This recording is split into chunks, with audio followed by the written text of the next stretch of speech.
Hola a todos, buenos días y bienvenidos para la clase espagnol numéro 5. Aujourd'hui, je vous accueille, j'espère que vous allez bien. On va démarrer une toute nouvelle séquence, la dernière séquence de l'année. Alors, d'abord, dans un premier temps, avant que vous accélérez la vidéo, ceux qui n'ont pas envie d'entendre le début, écoutez 7 minutes, c'est super important. Je vais quelque peu modifier le format de mes cours. Pourquoi? Parce que j'ai regardé vos réponses de sondage. Merci à ceux qui ont répondu, ça me permet de m'adapter pour cibler un maximum d'élèves et que chacun puisse avoir un petit peu des cours qui lui correspondent. Voilà comment ça va se passer. Je vais faire mes cours sur 3 niveaux maintenant. Le niveau 1, c'est quoi?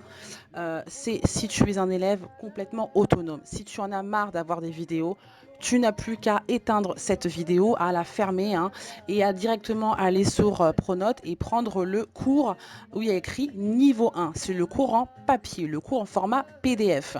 Dessus, il y a les consignes en espagnol traduites en français. Il y a des petites explications pour faire ton travail et faire le moins d'erreurs possible. Voilà. Ensuite, si tu estimes que tu es un élève qui a besoin d'avoir un petit peu d'aide, que jusque-là, les vidéos que je fais te conviennent, dans ces cas-là, tu vas directement sur Pronote et tu prends le cours de niveau 2. C'est donc une vidéo. Alors, quand tu fais le cours de niveau 2, les exercices resteront les mêmes. Tu auras le même fichier PDF avec les mêmes explications. Simplement que tu vas avoir une vidéo pour un petit peu t'accompagner. Voilà. Ça revient un petit peu au même à ce qu'on fait depuis le début. Ça ne change rien. Si tu aimes ce qu'on fait depuis le début, tu gardes le niveau 2. Si en revanche, tu remarques que tu es un petit peu perdu à la maison, que tu as encore du mal, malgré la vidéo et les explications, dans ces cas-là, je t'invite à cliquer sur la vidéo de niveau 3. Là encore, tu auras le cours avec le fichier PDF et tu auras une vidéo qui sera un petit peu plus longue dans laquelle je vais t'accompagner pas à pas comme si pratiquement on était en classe. Voilà.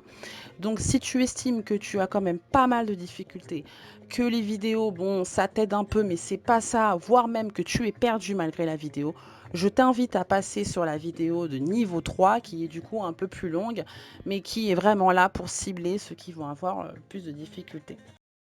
Un dernier point avant de poursuivre cette vidéo, je suis en train de corriger à tous vos rédactions de fin de séquence sur Estamos super conectados. Enfin, voilà, enfin je commence. Donc comment ça va se passer? Je vais corriger d'abord les 4e C, après les 4e D, après les 4e E et enfin les 4e F. Tout simplement, pourquoi? Parce que en fait, j'ai enregistré chacune de vos copies dans mon ordinateur et que j'ai classé par prénom. Donc voilà. Je vais vous renvoyer votre travail selon le moyen par lequel vous me l'avez envoyé. Si votre travail, vous me l'avez envoyé par Discord, je vous le renverrai par Discord. Si vous me l'avez envoyé par Pronote, je vous le renverrai par Pronote. Voilà. Alors, ceux à qui j'envoie le travail sur Discord, je vous demanderai de me répondre, s'il vous plaît, parce que vous avez passé pas mal de temps à faire le travail. Il y en a quand même qui sont vraiment sérieux et que moi, je passe entre 1h et 1h30 à peu près à corriger vos copies selon un petit peu le type d'erreur qu'il peut y avoir ou pas. Ça va vraiment varier, donc ça va être un travail qui va être assez long et je préfère quand même être sûre que vous ayez vos travails corrigés. Ça serait quand même un peu dommage, je trouve. Voilà, si certains éventuellement préfèrent que je leur envoie la copie sur Pronote et pas sur Discord, envoyez-moi un message, il n'y a aucun souci et je modifierai le fichier dans mon ordinateur en écrivant à côté Pronote de manière à savoir que vous voulez que je vous l'envoie par Pronote. Enfin, pour le travail de la semaine, donc c'est un travail à faire la semaine du 25 mai, donc vous avez entre le 25 et le 31 mai, il n'y a pas de date butoir pour me rendre le travail. Tout simplement parce que je vais vous demander de ne pas me le rendre exceptionnellement. Vous le faites dans votre cahier. C'est le début d'une nouvelle séquence. Si vous ne le faites pas, vous allez être perdu. On va démarrer une nouvelle thématique, les îles Canaries, un petit peu sur le thème du voyage, des activités, etc. Donc c'est quand même bien que tout le monde ait les bases. Néanmoins, comme je corrige déjà vos copies de rédaction et que c'est un travail qui est long et que pendant que je corrige vos copies, je dois préparer le prochain cours de mes 5e, le prochain cours de mes 4e, je ne pourrai pas corriger vos copies. Voilà. Je ferai donc un corrigé détaillé la semaine qui suit, mais pour cette semaine, voilà, vous faites votre travail et vous ne me l'envoyez pas, s'il vous plaît. Donc il n'y a pas de date butoir, mais c'est un travail à faire entre le 25 et le 31. Alors le travail va quand même apparaître sur Pronote au jeudi 28 ou au vendredi 29, selon que vous soyez en 4e C, en 4e D, en 4e E ou en 4e F. Comment ça se passe quand je vous rends votre copie sur Pronote? Voilà, je vous montre la vidéo avant que j'oublie. Je vous mets un message comme ceci là. Et je mets votre copie en pièce jointe. Alors, pas de panique, il n'y a que vous qui puissiez le voir, ce message. Il n'y a que vous qui voyez le message et votre copie. Quand j'aurai corrigé toutes les copies de la classe concernée, je mettrai un message sur Pronote à tous les élèves en disant « J'ai corrigé toutes vos copies. Si quelqu'un me l'a envoyé et n'a pas reçu son corrigé, c'est qu'il y a un problème, il faut qu'il me contacte. » Voilà. Ça peut par exemple être que je n'ai pas reçu le message. Normalement, je vérifie tout, y compris mes spams, mais parfois, ça peut arriver. Voilà, si jamais tu n'as pas envie d'écouter la minute culturelle, que tu veux accélérer la vidéo, je te mets le menu maintenant. Je te rappelle que dans ce cours, il n'y a pas de corrigé. Je vais mettre sur Pronote un corrigé d'une rédaction que vous auriez pu faire, voilà, comme ça pour vous montrer un petit peu ce qui est possible. Je vais faire exprès de vous mettre ça, que vous puissiez avoir une idée, surtout ceux qui éventuellement auraient eu un souci d'internet et qui n'auraient pas pu m'envoyer leur travail. Mais je ne vous demande pas du tout de le copier, vous copierez uniquement la correction que moi je vous enverrai. Eh ben c'est parti, on va commencer tout de suite avec la minute culturelle. La minute culturelle, c'est quoi? C'est ce que tu entends derrière moi. Et en fait, c'est du flamenco. Le flamenco, c'est quoi?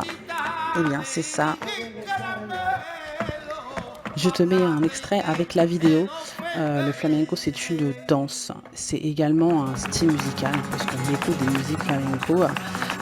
Souvent, on considère à tort que le flamenco est espagnol. Alors oui, ça vient d'Espagne, mais pas vraiment de toute l'Espagne. Ça vient en fait d'Andalousie, une région qui se trouve au sud de l'Espagne.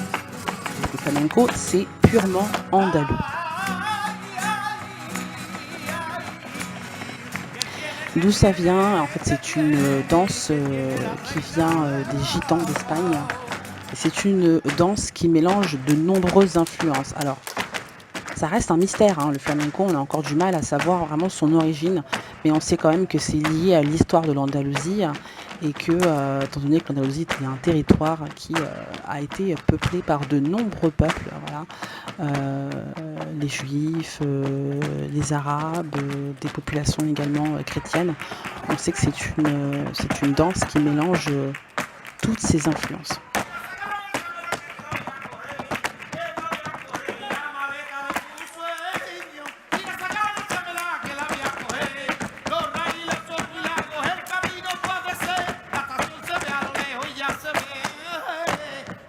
Ce que tu regardes, c'est un extrait d'un ballet flamenco. Et le flamenco, c'est quoi? C'est une danse dans laquelle on va prendre un sentiment, une émotion, la peine, la douleur, l'amour, la colère, la joie. Voilà, on va la prendre, on va la danser, on va la vivre.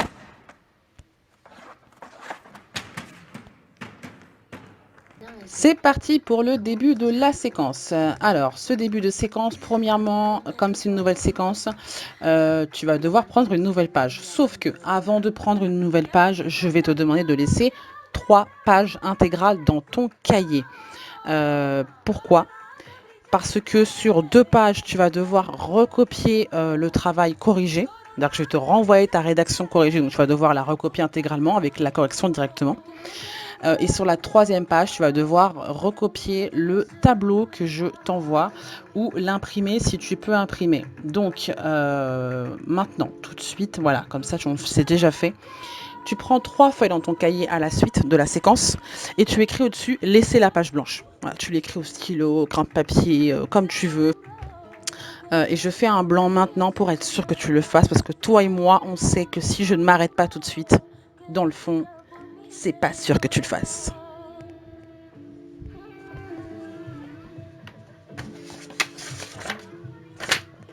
Maintenant que je sais que tu as laissé 3 pages blanches, au fond de moi, j'en suis sûre, je le sais, je le sens là. C'est parti, tu prends une nouvelle page et tu vas directement écrire le titre de la nouvelle séquence. C'est lequel? C'est celui-là. Secuencia 4, viajes y aventuras. Viajes, ça veut dire quoi? Voyage, et aventuras, ça veut dire l'aventure, les aventures. Alors, ça, c'est le fichier un petit peu avec le cours. Comment ça va se passer? Eh bien, premièrement, tu écris le titre avec la date. Ensuite, le A, vocabulario, est à recopier dans le cahier.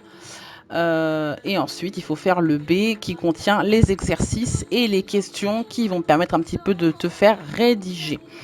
Je commence tout de suite en expliquant un peu le vocabulaire. Donc, vous avez un viaje, un voyage, una aventura, une aventure, el verano, l'été.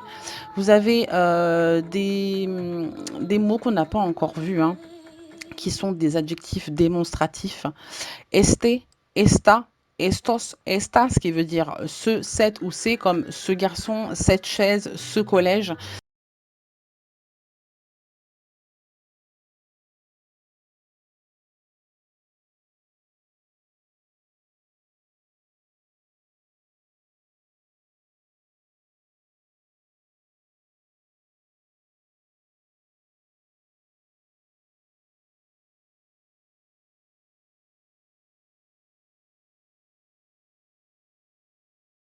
Et là, vous allez me dire, mais madame, esta, ça veut dire il est, elle est. Eh ben non, parce que esta, pour dire il est ou elle est, prend un accent.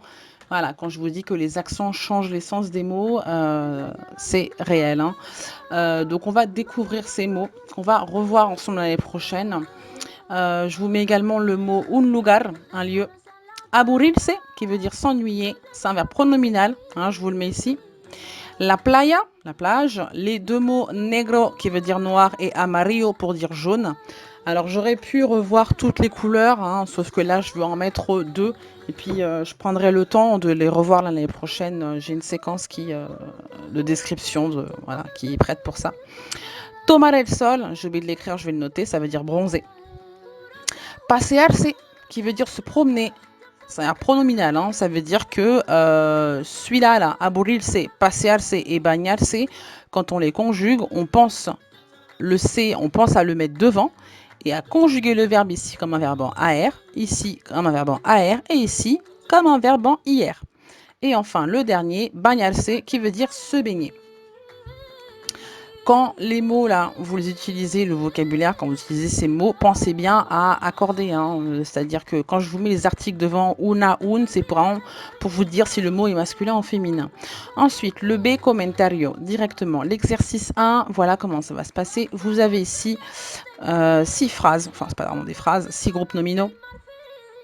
Vous avez à gauche la partie en français et à droite la partie en espagnol. Et à chaque fois, il manque un mot. Il manque le mot ce, voilà, ou alors c'est, ou alors cette. Et c'est à vous de les traduire, ces mots-là. Alors, je vous mets deux exemples au-dessus. Par exemple, cette fille se dit esta chica. Pourquoi je mets esta ici? Parce qu'il y a 4 mots. Esta, este, estas et estos. Ces 4 mots, en fait, sont la forme féminine singulier, la forme masculine singulier, la forme féminine plurielle, et ici, c'est la forme masculine plurielle. Autrement dit, au singulier, pour dire ce garçon, on dit este chico, mais le pluriel de este, c'est estos. Pour dire ces garçons, on va dire estos chicos.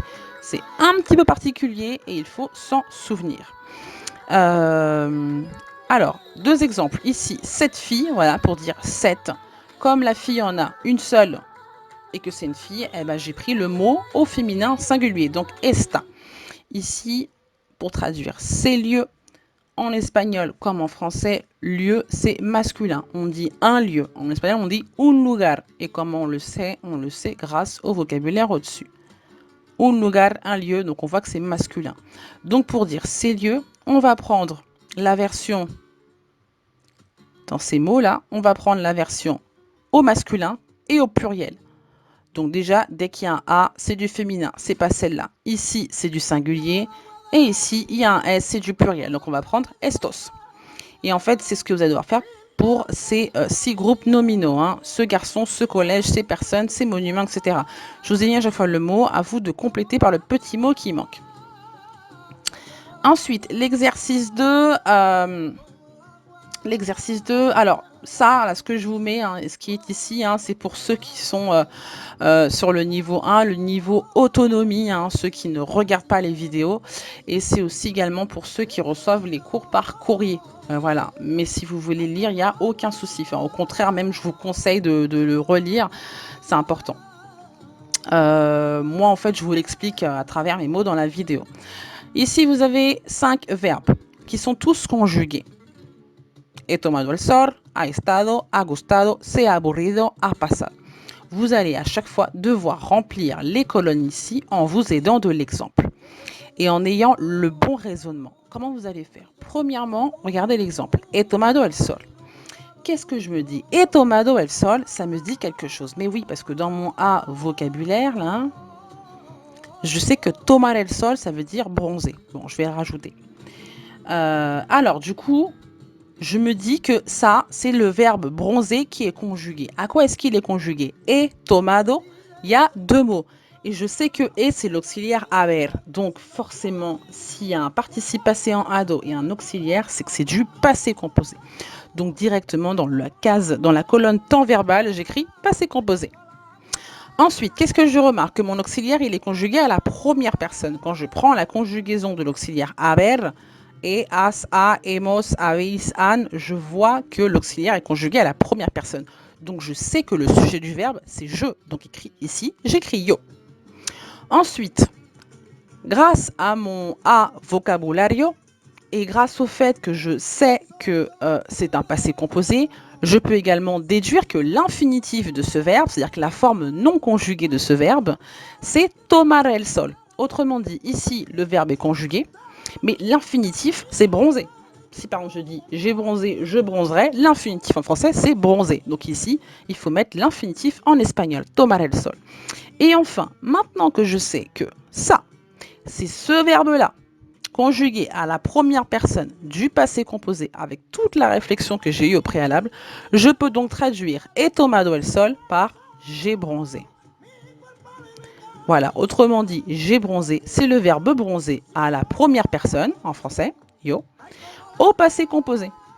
Si vous ouvrez un Becherel et que vous regardez le verbe bronzer au passé composé à la première personne, vous verrez écrit j'ai bronzé. Et c'est à vous de faire pareil pour les 4 verbes suivants. Ensuite, l'exercice numéro 3. Vous avez 3 catégories de questions sur 3 documents différents. Le document A, le document B et le document C. Alors ici, je vous ai mis la traduction des questions au cas où certains auraient un doute.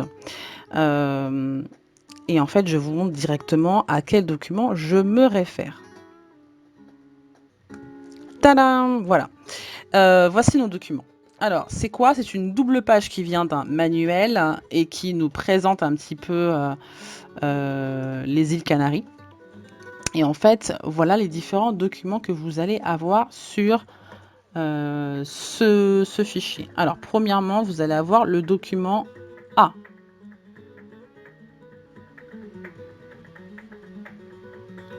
Documento A, c'est la photographie. Cette fenêtre avec la fille, la plage, le palmier, la mer, etc.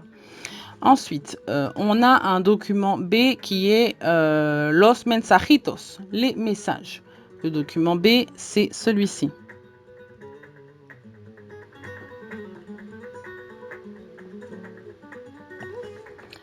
Documento B, voilà.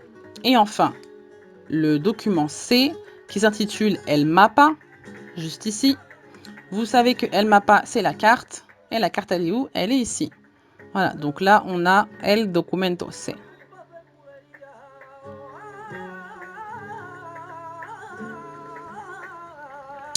Donc, il est en 3 parties, en fait, ce document. Pour répondre aux questions sur le document A, forcément, vous allez devoir vous référer à la photo. Pour répondre aux questions sur le document B, vous allez devoir vous référer au message, etc. Alors, quelles sont les questions?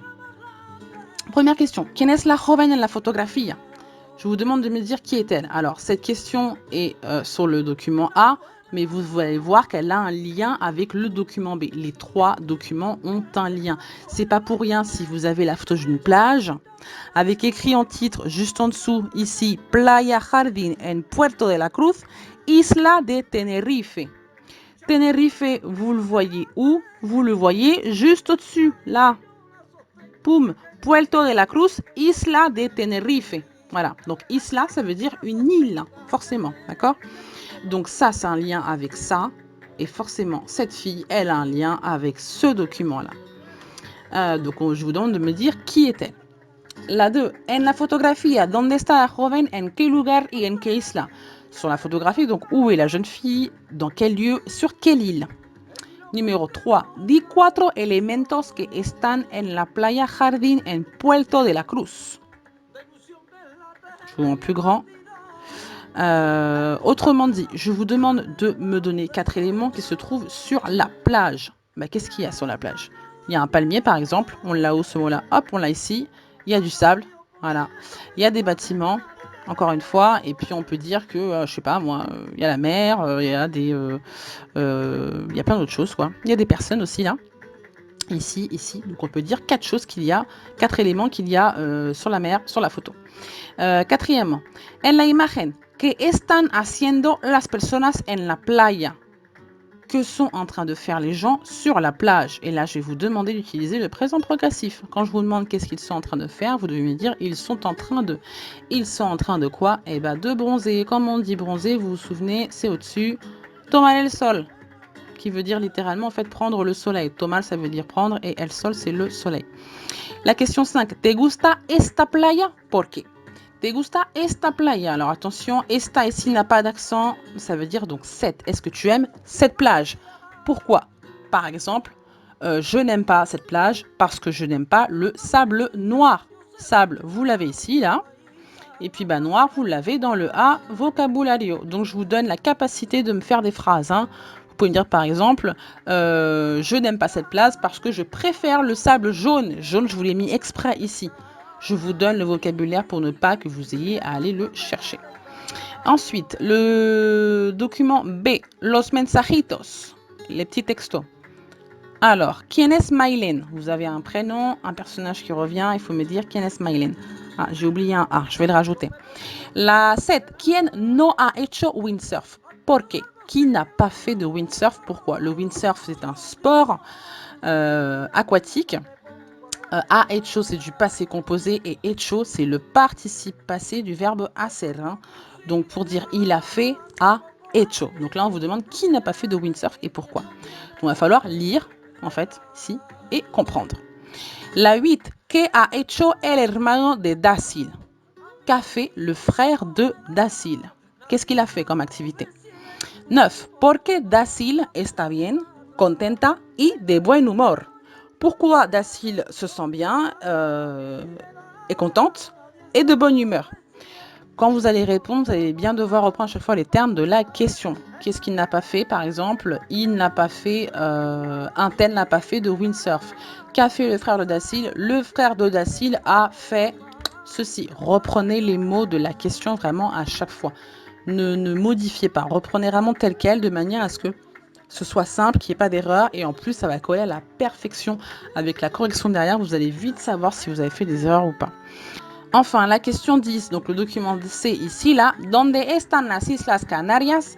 Alors, qu'est-ce que vous pouvez me dire? Que c'est à côté de l'Afrique. Comment on dit à côté? Oh là là, mais c'est en bas, là, ici, là. Oh là là, mais j'exploite tout le document que la prof m'envoie parce que si elle m'envoie tout le document et qu'elle ne me donne pas juste une partie, c'est qu'il y a bien une raison, je le sais, je le sens au fond de moi. On peut dire que c'est à côté, par exemple, de l'Afrique ou alors que ce n'est pas à côté de l'Espagne, au choix. Enfin, la dernière question. ¿Cuáles son las 6 islas de las Islas Canarias? Quelles sont les 6 îles? Autrement dit, quel est le nom des 6 îles des îles Canaries? Voilà, donc là, je montre avec la souris, je ne dis rien, bien évidemment. Voilà votre travail à faire. En fait, ce qu'il va falloir surtout faire, c'est reprendre les termes de la question. Je pense que ça ne devrait pas trop vous poser de soucis. passer par le français pour faire vos phrases, ceux qui ont un peu de difficulté. Voilà, on travaille vraiment le présent avec un petit coup du présent progressif, un petit coup ici un passé composé. C'est vraiment comme ça que je vais vous faire maintenir tout ce qu'on a travaillé depuis le début de l'année pour la troisième et pour le lycée. Ici, je vous ai mis un topo de ce qu'il ne faut pas oublier ou confondre. Voilà, premièrement, ne pas confondre ser et estar. Hein. Par exemple, où est-ce que vous pourriez confondre? Donde están, où est-ce qu'elles sont? Ici, vous remployez bien estar, parce qu'on localise. Enfin, quand on veut dire elle est, je sais pas moi, sur la plage, dans la mer, sur le sable, sur, dans, etc. Dès qu'on localise, on situe à un point fixe, c'est le mot en, toujours en, ici, là. Boum. Ensuite, attention à gustar quand vous répondez, que vous me dites oui, j'aime bien la plage parce que hein, a mí me gusta, a ti te gusta, a elle le gusta, si on veut parler par exemple de Mylène, de son frère, etc. Voilà. Attention aux accords masculin, féminin, singulier, pluriel quand vous faites vos phrases et que vous employez le vocabulaire. Ne confondez pas porque et porque attaché, séparé, accent, pas d'accent. Hein, je vous les remets ici. Par exemple, ici, quand je vous mets porque, quand vous répondez, pensez à bien prendre la bonne orthographe. N'oubliez pas que les gens est singulier en espagnol. En français, on dit les gens font. En espagnol, c'est la gente plus le verbe derrière et au singulier. Voilà. Donc, si vous voulez dire, par exemple, moi, je sais pas, sur la plage, il y a des gens qui sont en train de se promener. Les gens sont en train de se promener. En espagnol, les gens est en train de se promener, en fait. C'est au singulier qu'il faut le mettre. Je vous ai mis l'exemple ici. Voilà, les gens mangent, la gente come. Le verbe comer, il est à la troisième du singulier. N'oubliez pas. Passez par le français, vraiment, c'est votre meilleur ami à ce stade pour faire vos phrases. Et enfin, l'article D ne se traduit pas. Quand on dit il y a des personnes sur la plage, le D, on ne le traduit pas. Hay personas. Ça, vous l'avez juste au-dessus des questions. C'est vraiment votre pense-bête pour ne pas faire trop d'erreurs, on va dire, ou voire ne pas en faire du tout même. Ce serait génial. Voilà, c'est votre travail. J'essaie de ne pas faire trop long. En revanche, je vous demande de recopier le vocabulaire. Tous les cadres, là, ne les recopiez pas, s'il vous plaît. Hein, ça ne sert à rien. C'est vraiment pour vous aider au niveau de la mémoire. Voilà, tout ça, là, c'est pour vous aider. Ça, il faut le recopier. Et les questions, il va falloir les recopier. Voilà, la partie espagnole. Parce que quand on répond à des questions, il vaut mieux avoir les questions pour que ça ait un sens dans le cahier. Donc, je vous demande de recopier les questions. Voilà, donc j'ai pas fait trop long pour que ceux qui n'ont pas d'imprimante n'aient pas passé trop de temps à recopier. Et puis voilà. Bon, eh ben, courage à tous. Si jamais tu ne te sens pas de faire le travail tout seul, ou alors tu as l'impression que tu vas être perdu, surtout au moment de rédiger les phrases, je t'invite à cliquer sur le lien de la vidéo niveau 3 qui apparaît en ce moment même pendant que je te parle. Voilà, dans ce niveau 3, je vais vous guider vraiment pas à pas pour vous aider à faire vos phrases. Voilà, à tous, bon courage, portez-vous bien et hasta luego, adios.